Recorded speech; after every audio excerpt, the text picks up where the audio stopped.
আপনারা দেখছেন এক টুকরো পৃথিবীর খবর নিউজ বাংলা। আপনাদের কথা নিউজ বাংলার খবর।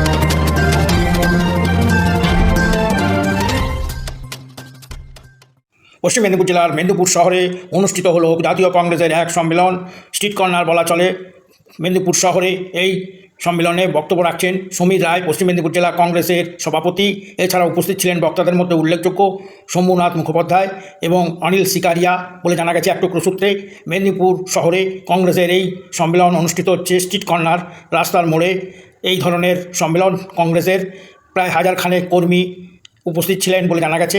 এই সভায় বক্তব্যের মূল টার্গেট ছিল বিরোধী কিছু রাজনৈতিক দল এবং সরকারি তৃণমূল কংগ্রেসের বিরুদ্ধে এবং পশ্চিমবঙ্গে বামফ্রন্ট এবং বিজেপির বিরুদ্ধে কিছু বক্তব্যের মূল সুর ছিল। অবশ্য শিক্ষক নিয়োগে দুর্নীতি নিয়ে জোরালো বক্তব্য রাখেন সমীর রায় বলে জানা গেছে এক টুকরো সূত্রেই। অনিল সিকারিয়া সংগঠনকে আরও শক্তিশালী করার দিকে নজর এবং সবাইকে দৃষ্টি আকর্ষণ করান। এছাড়া উপস্থিত ছিলেন বিশিষ্ট ব্যক্তিদের মধ্যে অনেকেই। জাতীয় কংগ্রেসের এই সভা মূল বক্তা ছিলেন সমীর রায়, শম্ভুনাথ মুখোপাধ্যায় সহ আরও অনেকেই। ধন্যবাদ সবাইকে। News reporter Shankar, south Bengal.